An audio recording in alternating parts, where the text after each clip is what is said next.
Well, those are the top stories that we're tracking. I'm Shireen Bhana. India's coronavirus count is near 1.6 lakh, with more than 6,500 cases being added in the last 24 hours. This is according to the Union Health Ministry as of 8 a.m. this morning.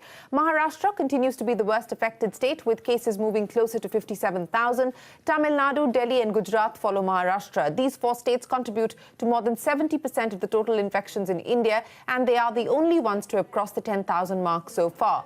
But with 253 new cases in the last 24 hours, Bihar has reported the fifth highest number in terms of daily cases. And states like Rajasthan, West Bengal, Madhya Pradesh, Haryana and Karnataka have reported triple-digit spike in the daily number of cases. Essentially, in the last 24 hours, 10 states in India have reported at least 100 cases or more. Daily recoveries remain steady at nearly 3,300 cases. This is slightly below the 3,900 recoveries we saw yesterday.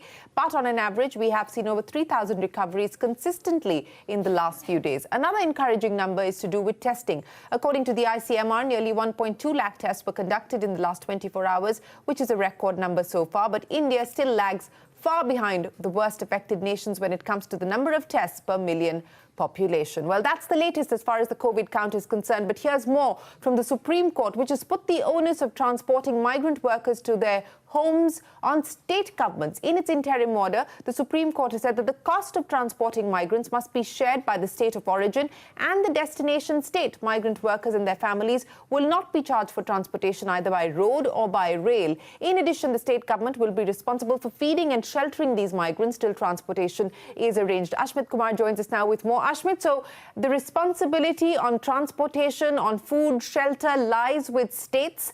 What about the centre? Well, the centre on its part had sought to clarify before the apex court that they're doing their part. They mentioned that as many as 3,700 Shramik trains have been pushed into service. They mentioned that as much as nearly 1 crore people have been shifted in the month of May, basically punching out a lot of statistics. What's interesting is that almost for 6 or 7 times in the hearing, we had the Solicitor General argue before the apex court that the very reason for people to start walking home is local factors instigating them. He kept insisting on that argument that it is local factors instigating them, that the media is giving a biased picture, anecdotal incidents are being propagated as the mainstream view. He, in fact, also took a dig at various activists, pointing out that these are prophets of doom that are spreading negativity. But despite all of that, the apex court had made a note that there is clearly a lapse here, not only in terms of availability of food and water, but primarily in terms of transport. It is not clear where the money will be coming from, where the reimbursements would be coming from. It is not clear as to the date of travel of these migrant workers, and that is causing some confusion. However, the remedy that seems to have been put forth by the apex court is something that takes away the onus from the centre and casts that burden on the states. What it says, the interim directions are that no money will be collected from the migrant workers. That will have to be foot. That bill will have to be foot by the state of origin as well as the recipient state. Another direction in lieu of these states is that they are the ones who would be responsible as far as these migrant workers are concerned in terms of providing shelter homes. Even with respect to workers who are walking home, the Supreme Court has very clearly provided as a part of its order that the states in question will be the ones responsible for shipping off these migrant workers to shelter homes to provide for them, and that cost again will have to be borne by the state. The only direction coming in lieu of the centre is that the railways will have to provide food to the extent of the journey. Towards that extent, railways will one have to provide food. The other is that on receipt of a request from the states for additional trains, that is something that is an area where railways will have to apply. So that is the sum and substance of today's proceedings. The apex court holding the states accountable, putting the burden on them. The next hearing in this case, we understand, will be on the 5th of June. All right, Ashmit. So the onus now on state governments in terms of both transportation as well as providing food and shelter for migrant workers. That's the interim direction from the Supreme Court, which decided to take up this matter 56 days after it had passed an order saying that there was no issue related to migrant workers. Now, India is towards the fag end of the 4th phase of the nationwide lockdown, which ends on the 31st of May. Sources say it could be extended by a couple of weeks yet again. A 5th phase, that is. Indications are that phase 5 might not be very different from phase 4, but the government is learned to be considered considering proposals by states for reopening hotels and the tourism sector. Sources tell us the Ministry of Home Affairs is studying these proposals and might lay down an enabling provision in rules that will govern Lockdown 5. This provision will give states some leeway in deciding how to reopen this sector in a calibrated manner. Among states, sources say Goa wants to revive tourism subject to mandatory COVID testing before passenger boards a flight.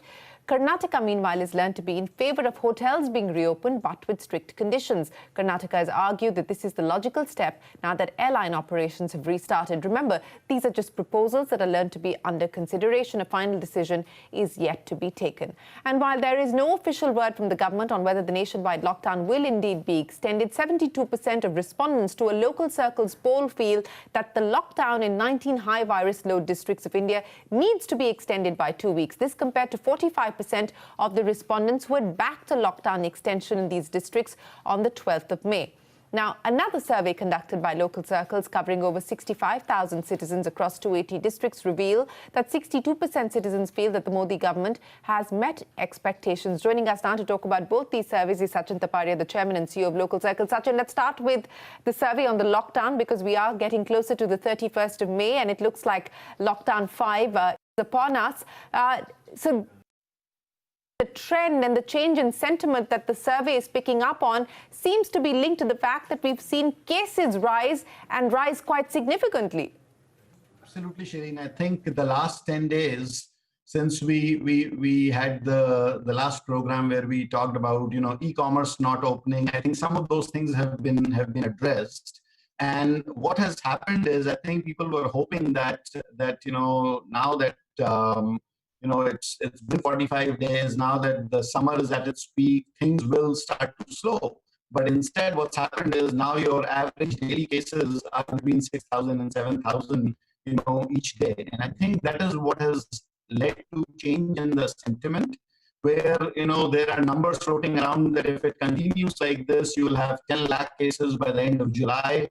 And I think that is what is scaring people a great deal. And therefore, what is emerging is that people are saying that, look, orange zones, green zones, you can open them up. Even the red zones, you can have 7 p.m. to 7 a.m. restrictions and, restrictions in public places and whatnot. But these high virus load districts have to be contained, largely because, you just don't have the capacity in your healthcare system to be able to address or help, so many patients. And that's what we are seeing in Mumbai, we are seeing in Delhi. People are not able to get, a hospital bed. There are deaths that are happening in ambulances. And I think that is really affecting the citizen sentiment as far as from, what we can see from the discussions and the findings of the survey.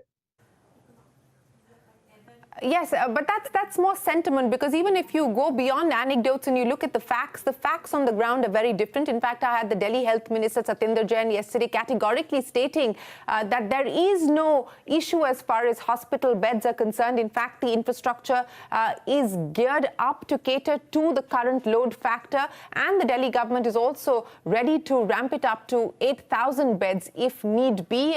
They've already issued a directive to take up about 20% of beds for COVID patients in private hospitals. So at least as far as reality on the ground from government officials, they believe that the healthcare infrastructure currently is quite capable of dealing with the rise in numbers. But of course, as you point out, sentiment seems to be impacting the way that the survey is going. But Sachin, let's talk about the other survey that you've done, and that is to mark the first year of the second term of the Modi government. So by and large, people believe that the government has delivered on expectations, with the exception of areas like unemployment. So I think, Shireen, the number is 62% people feel that it has met or exceeded expectations. And it is largely coming from, some of the key things that they had promised in their manifesto, whether it is the Article 370 abrogation, whether it is clearance of some of the key bills in the parliament, the Triple Talaq, the Consumer Protection Bill, the Ayodhya verdict. I think all of those things have kind of given the positives to the government. I think the key issue, though, is unemployment, ease of doing business, the business sentiment. And I think what's happened is that the last 2.5 months, things have really worsened. And that's also playing in the final number. So if you look at our statistics from 2019, 75% people had given a thumbs up in March of 2019. So this year it's 62%. So I think it's got to do with a whole bunch of factors, but the last 2.5 months with what's happened with COVID-19, the unemployment situation, the layoffs, the state of the economy, all of that has played in regards to how people have voted and how they feel about the government. Yes, but on the other hand, this poll also suggests that citizens are happy with the way that the government has handled the COVID pandemic, is it not? Yes, so far, and I think it's been an approach where the central government has done certain things and then given states the flexibility of doing certain things. However, I think there is still a lot of concern. So far, yes, they have handled, but there's a lot of concern that as this thing progresses, right? Is the peak already here, or is it still months away? And that is why people are very concerned as to what will happen to the economy, what will happen to healthcare, safety, all of those aspects. And that's really going to be the challenge going into second year of the government, which is how do you that will be a big challenge. Absolutely. That will be a key challenge for the government, both at the centre as well as states, on dealing with the economic impact, the loss in output on account of COVID, and of course the second order, third order impacts of that. Sachin Taparia, always a pleasure. Many thanks for joining us here with your take on both those polls done by local circles. It's time now for us to head into a short break, but coming up, hours after US President Trump offers to mediate between India and China, there's status quo at the LAC in Galwan Valley. A special when we return. Hours after US President Donald Trump offered to mediate between India and China, there's status quo at the LAC in Ladakh's Galwan Valley. Neither India nor China has commented on the American president's offer to mediate. Parikshit joins us now with more. Parikshit, where do things currently stand? Well, there is still tension in the Galwan Valley region of Ladakh. India has been maintaining, and even today, they are saying that we want Chinese forces to withdraw unconditionally from the places they have intruded in the Indian territory. The Ministry of External Affairs has made no comments on what Donald Trump has had to say. China has not made any comments either. We believe that there would be at least 1,200 to 1,300 PLA troops at the LAC. There is almost mirror deployment by the Indian forces as well, which always happens. So our forces saying that this is not unusual. Whenever there is an escalation in troop deployment at the Chinese side, Indian forces also mirror the same deployment. So that has been happening. Those tensions continue. Officials are talking at a military level. There is a dialogue on at the level of diplomats. Our ambassador in China is in touch with the Chinese Foreign Ministry, but no de-escalation of tensions as yet. Our forces wanting those words of conciliation, those messages of conciliation coming from the Chinese Foreign Ministry, the Chinese ambassador, to turn into action on the ground. That's exactly what we're waiting for. But our sources in the Indian government telling us today that we don't want the status quo at the LAC to be disturbed. All right, Parikshit, many thanks for joining us. That is the latest in the Ladakh standoff between India and China. Now, China's parliament has passed the proposal to impose a new national security law in Hong Kong. The National People's Congress voted 2,878 to 1 in favor of the bill, while 6 members abstained from voting. The bill will now go to a standing committee that will formulate the details of this legislation to be implemented in Hong Kong. The move has sparked a fresh wave of protests in Hong Kong, where hundreds of people have been arrested. Pro-democracy activists in Hong Kong see this as a move to end the unique status and other democratic rights. CNBC's Emily Tan gets us the latest. That's right, and it was a rubber stamp, and that's what we saw today. China's parliament overwhelmingly approving the Hong Kong national security law. The National People's Congress voted 2,878 in favor, with 1 opposition and 6 abstentions. This legislation will tackle secession, subversion, terrorism, and foreign interference. It is now up to the NPC Standing Committee to flesh out the details of the law. They meet every 2 months, so any new developments would only be known in June or August. Hong Kong's Chief Executive Carrie Lam welcomed welcomed the passage of the law and says her government will fully cooperate to complete this legislation. Pro-establishment lawmakers were also in support of the outcome and called on the people of Hong Kong to support the law. China's decision comes just hours after Secretary of State Mike Pompeo declared that Hong Kong is no longer autonomous from China. The U.S. will decide what sanctions or policies will be leveled at Hong Kong. President Trump has indicated he will have some announcement before the week is out. Reporting from Hong Kong, back to you guys. Emily Tan, many thanks for joining us. Joining me now to take this discussion forward is Vijay Nambiar, the former Indian envoy to China. Mr. Nambiar, many thanks for joining us here on CNBC-TV18. Of course, Chinese Parliament passing that controversial Hong Kong security bill. But I want to discuss with you what you make of what is happening at the LAC. So far, there has been no statement coming in from the Indian side. We've seen some comments from China suggesting that the matter is manageable and under control. Then there's the mediation attempt by President Trump on Twitter. What do you make of this back and forth?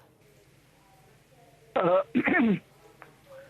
far as I can see, this is a question of once again, a close distance encounter between Indian and Chinese forces on the LAC.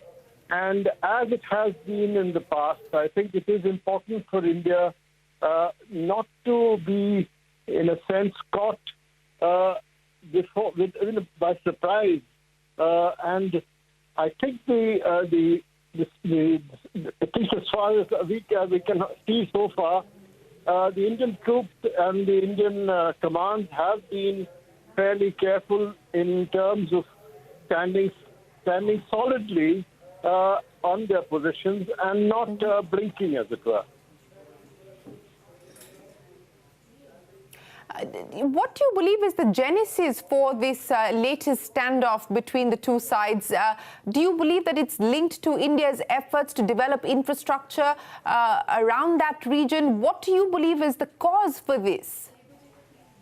It would appear that while on the Chinese side, they have actually developed solid infrastructure in order to be able to cope with any kind of in emergent situation on the LAC. The Indian side has actually had a lot of bottlenecks in the past, and it is because the Indian side has actually now been coming up to speed, as it were, in terms of building the infrastructure. This time the road between Demchok all the way to Daulat Beg Oldi is definite as qualitative upgrading in terms of our preparedness to meet the kinds of needs of patrolling and to be not taken by surprise on the LAC. What do you make of President Trump's tweet suggesting that he's willing to mediate and the U.S. is willing to mediate and is, in his words, arbitrate over this raging border dispute? I think that there are already established mechanisms for meeting any situation around the LAC. There are established protocols for between the two sides to meet, etc. And apart from that, on the political and diplomatic side too, there are established channels for discussing this matter. I don't think that it is necessary at this stage, certainly, for the matter to be discussed beyond the bilateral exchanges with the established mechanisms on the two sides. Yes, those mechanisms are in place, and we don't know. Do you believe that the Indian side would have kept the U.S. in the know of what's going on, and perhaps that has led to this tweet from President Trump?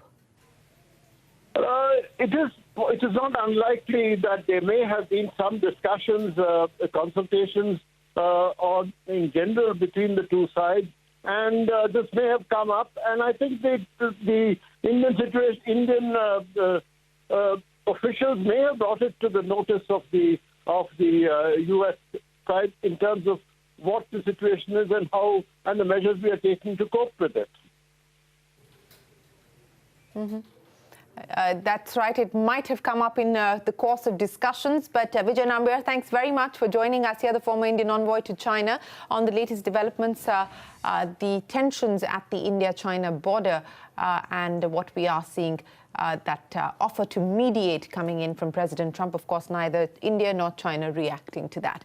With that, it is time for us to wrap up this special broadcast. Do stay tuned to CNBC-TV18 News, and updates will continue.